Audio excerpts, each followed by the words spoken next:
Por muito tempo, a Inglaterra foi o país mais rico, desenvolvido e próspero do mundo, posto que, de certa forma, ainda era seu em 1917, embora o país estivesse envolvido num dos piores conflitos que o mundo já havia visto, a Primeira Guerra Mundial. A Primeira Guerra Mundial trouxe consigo um sentimento anti-alemão, sobretudo no Reino Unido, que refletiu diretamente na família real. A Casa de Saxe-Coburgo-Gotha, de origem alemã, substituiu seu nome pelo inglês Windsor, em referência ao Castelo de Windsor, na tentativa de se dissociar da ascendência alemã. Os Windsor, que representam o Reino Unido atualmente, subiram ao trono pela primeira vez em 1917.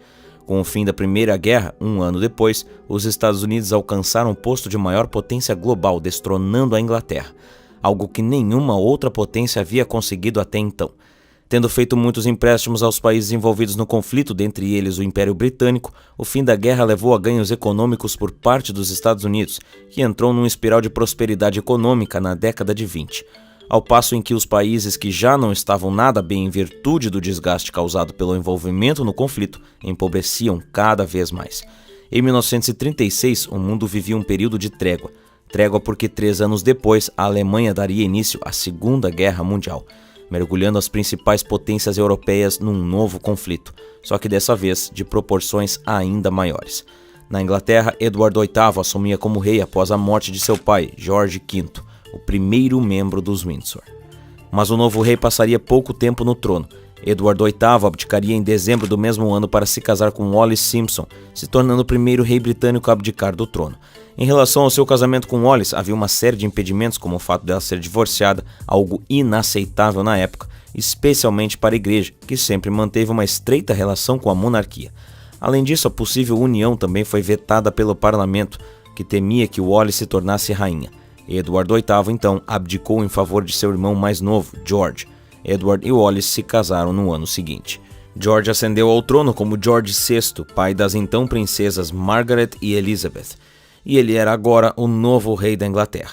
E Elizabeth, a mais velha, era agora a próxima na linha de sucessão ao trono. Ela tinha apenas 10 anos quando o pai se tornou rei e o interesse pela vida da garota se intensificou rapidamente, como demonstra uma matéria de 1943 do The Atlantic, que delibera sobre a educação que uma futura rainha deveria receber. Havia muitas expectativas sobre como uma futura rainha deveria ser educada. Elizabeth, como não era herdeira do trono, não recebeu tal educação. Com a ascensão do seu pai ao trono britânico, havia muita especulação sobre se ela seria capaz de agir tal qual o que se esperava de uma futura rainha da Inglaterra. A matéria do The Atlantic é categórica em apontar diferenças significativas em relação à educação recebida pela princesa Elizabeth em comparação à educação recebida pela princesa Victoria, que até então havia sido a última rainha da Inglaterra, e questionar se a então princesa estaria pronta para se tornar rainha um dia. Ao contrário de Victoria, os 10 anos da vida de Elizabeth poderiam ser facilmente comparados ao de qualquer outra garota de sua idade, longe dos palácios.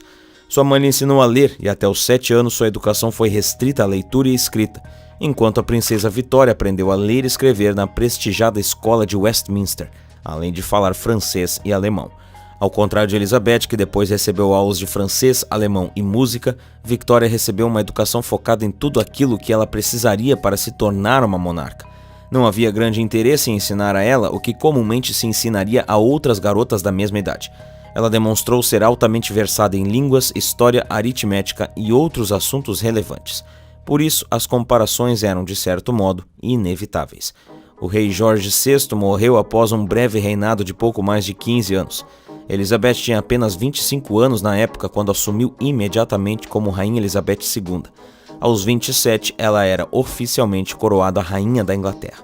Os anos que se sucederam entrariam para a história não apenas por marcar o reinado mais longo de toda a história da monarquia britânica, mas também por todas as transformações pelas quais o mundo passou desde então. Antes de se tornar rainha, Elizabeth casou com Philip, duque de Edimburgo.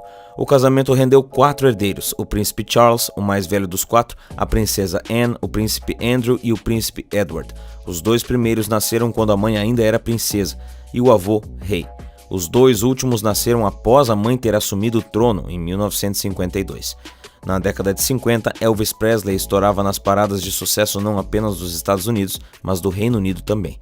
Com um estilo que misturava country, blues e rockabilly, Elvis se tornaria a principal personificação do rock and roll, ao lado de nomes como B.B. King e Little Richard. marcando o início de uma nova era. No fim da década, Jailhouse Rock tocava em praticamente todas as rádios, dentro e fora dos Estados Unidos. A essa altura, o Reino Unido era governado por um dos maiores estadistas que já se viu, Winston Churchill. Churchill serviu como primeiro-ministro por 2 mandatos não consecutivos e foi decisivo na vitória dos aliados contra a Alemanha de Hitler durante a Segunda Guerra Mundial. Ele foi o primeiro de muitos primeiros ministros a passar pelo reinado de Elizabeth II. De todos, entretanto, certamente o mais emblemático. Churchill deixou o cargo em 1955, 2 anos após a rainha ser coroada. Em seu lugar entrou Anthony Eden. Foi durante o mandato de Eden que houve a crise de Suez, quando Nasser, presidente do Egito, resolveu nacionalizar o canal de Suez, manobra que ia contra os interesses da França e da Inglaterra. Eden renunciou em 1957. Seu sucessor, Harold Macmillan, assumiu ainda em 57. Macmillan tentou estabelecer relações com Eisenhower e Kennedy nos Estados Unidos, Khrushchev na União Soviética e de Gaulle na França. Era o fim dos anos 50 e início dos anos 60. Kennedy acabava de ser eleito nos Estados Unidos, que atravessavam um período de segregação racial. Havia nomes como Martin Luther King. Havia Marilyn Monroe no auge daqueles que seriam seus últimos anos. Havia a União Soviética, uma cortina de ferro e, é claro, haviam os Beatles. Macmillan deixou o cargo em 1963, mesmo ano em que os Beatles estouraram com She Loves You, o single mais vendido da época, escrito por John Lennon e Paul McCartney. O duo Lennon-McCartney ficaria marcado como uma das colaborações musicais mais conhecidas, aclamadas e bem-sucedidas da história. Macmillan foi sucedido por Sir Alec Douglas Home, que teve o segundo governo mais breve da história, deixando o cargo no ano seguinte. A bitomania que marcou toda a década de 60 não passou despercebida nem mesmo pela rainha, que foi criticada ao dizer que os Beatles eram a melhor coisa que os britânicos já haviam exportado desde Shakespeare. Em 1965, ela fez dos Beatles a primeira banda de rock a ser homenageada no Palácio de Buckingham. Sir Alec Douglas Home, por sua vez, foi sucedido por Harold Wilson, que governou até 1970 e depois de novo até 1976. Nos anos 70, o Reino Unido também foi governado por Sir Edward Heath, entusiasta da União Europeia. Foi durante o seu mandato, inclusive, que foi negociada a entrada da Grã-Bretanha na Comunidade Europeia. Foi também em seu mandato que uma série de atentados terroristas por parte dos grupos terroristas europeus IRA aconteceram. Dentre eles, havia um plano para assassinar o próprio primeiro-ministro. Harold Wilson sucedeu Sir Edward Heath até 1976, quando entrou James Callaghan. A Guerra do Vietnã vivia seus momentos decisivos. Os americanos protestavam.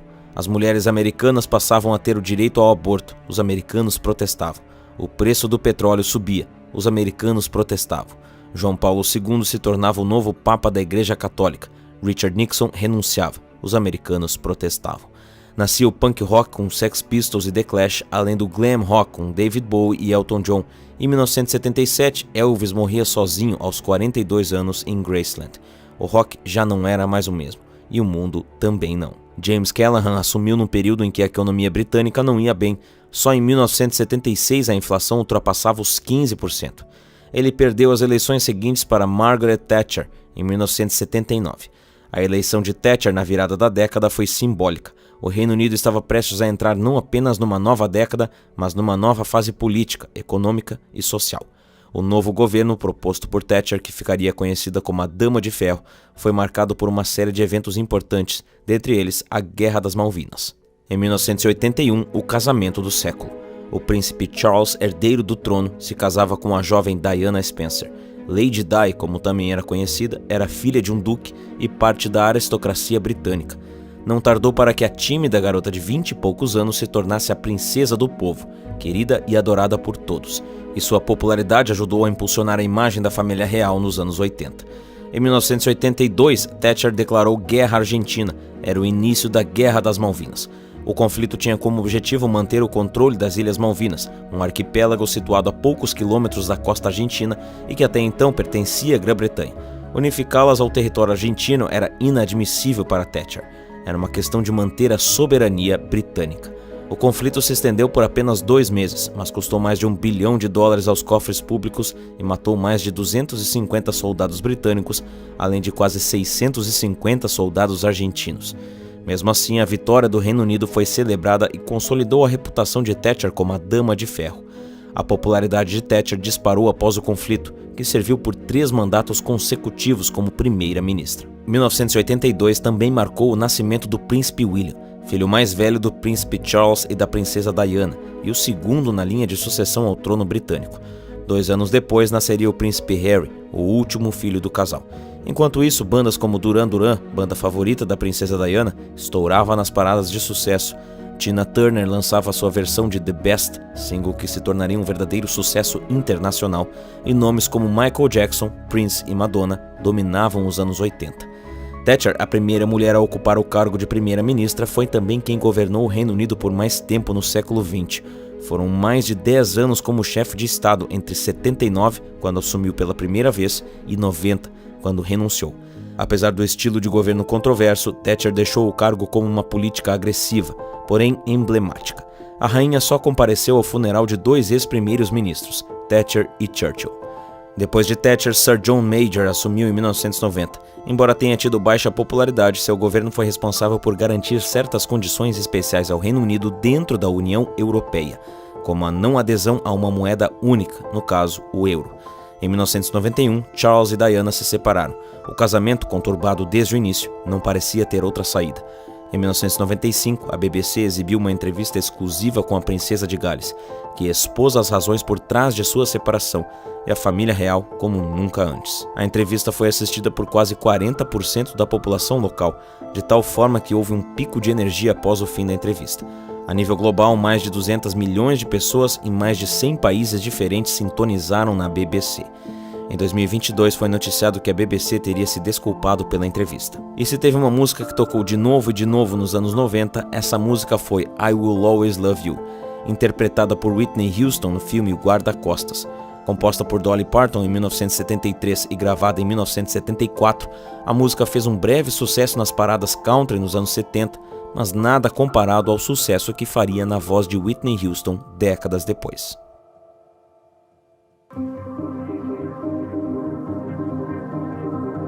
Em 1992, I Will Always Love You foi o single mais vendido em diversos países, inclusive no Reino Unido. Mas outra canção tocaria ainda mais quando Diana, a princesa do povo, morreu em um trágico acidente de carro nas ruas de Paris, em 31 de agosto de 1997. Apenas 3 meses antes, Tony Blair, um dos primeiros ministros mais novos a vencer as eleições, havia assumido oficialmente o cargo. Sua primeira missão, lidar com a perda de um dos símbolos mais amados do país. Uma adaptação da canção Candle in the Wind, escrita por Elton John em homenagem a Marilyn Monroe em 1973, foi interpretada no funeral da princesa que não precisava de títulos.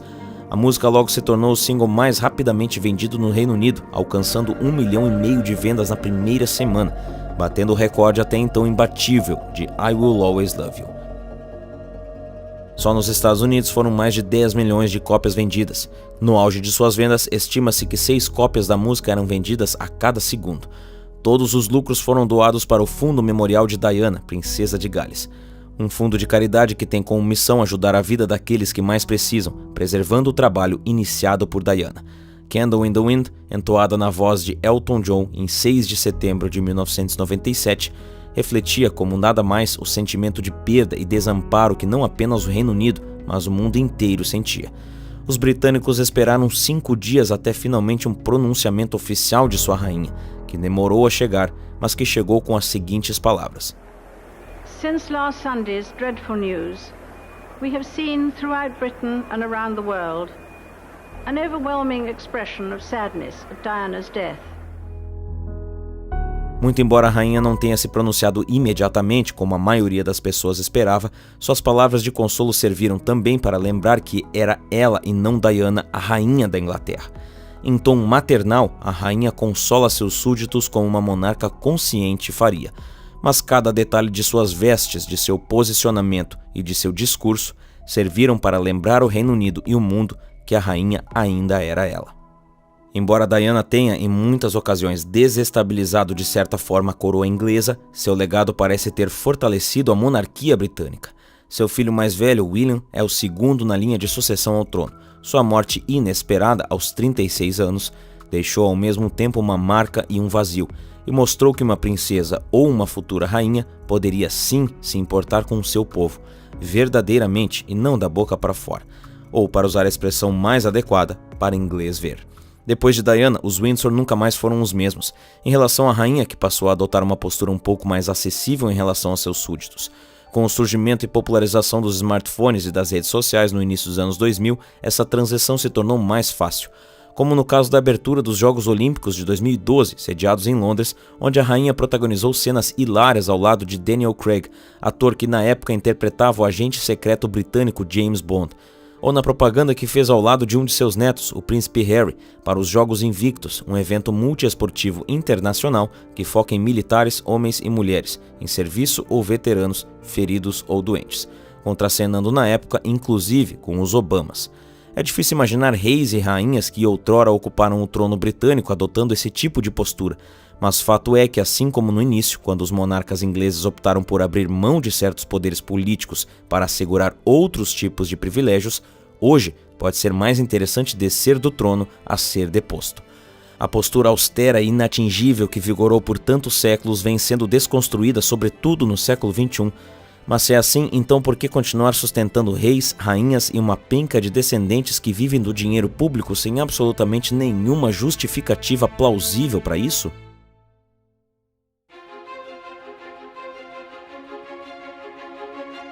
Por muito tempo, aqueles que defendem a monarquia apontam o turismo como forte justificativa em relação à preservação da coroa britânica, mas esse não parece ser o caso. Enquanto sim, a monarquia britânica, sobretudo os eventos e comemorações associados a ela, movimentam de certa forma o turismo local, eles são esporádicos e o que se ganha com eles parece não compensar o que se gasta para bancá-los. De uma forma ou de outra, os recursos gastos para sustentar a família real e seu estilo de vida luxuoso, além de suas festividades, poderiam ser realocados para melhorar os serviços essenciais como saúde e educação, mesmo que o Reino Unido já seja um país desenvolvido com bons indicadores. Mas por mais incrível que pareça, a virada do século não tornou a monarquia britânica impopular. Pesquisas realizadas em março de 2021 apontaram para uma certa estabilidade. Em maio de 2022, ano em que Elizabeth II celebrou 70 anos no poder, ela foi considerada o membro mais popular da realeza britânica. Ao passo em que um capítulo se encerra com a morte de Elizabeth II do Reino Unido, um novo capítulo se inicia. A monarquia britânica, assim como tantas outras, há muito tempo já não detém qualquer vestígio de poder, mas segue como um símbolo histórico e cultural daquele que já foi um dos estados mais imponentes do mundo. O Reino Unido sempre esteve à frente de seu tempo e protagonizou momentos históricos que revolucionaram o mundo, literalmente. A menina que tantos questionavam se estaria apta a assumir uma posição tão alta e que demandava tantas habilidades que ela não tinha ou parecia não ter, saiu da vida para entrar na história, como a monarca a reinar por mais tempo o ainda poderosíssimo Reino Unido. De Churchill a Thatcher, de Charles a Diana, de Kennedy a Obama, de Elvis a Madonna. Elizabeth II será lembrada sobretudo pelo contexto no qual viveu e reinou, pelas mudanças políticas, econômicas e sociais pelas quais seu país e o mundo atravessaram, assim como pelas más e pelas boas escolhas feitas por seus líderes nesse preciso recorte de tempo. Num século onde a maioria das rainhas só existem nos livros de fantasia ou de história, Elizabeth II foi real. Por décadas, referida por praticamente todo mundo simplesmente como a rainha, Elizabeth II do Reino Unido foi o expoente máximo da monarquia britânica entre os séculos 20 e 21. E seu retrato estará, enquanto a história durar, para sempre ao lado de outras figuras históricas que marcaram época, quer queira, quer não.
aí, o que você achou da história e o legado que a Rainha Elizabeth deixou?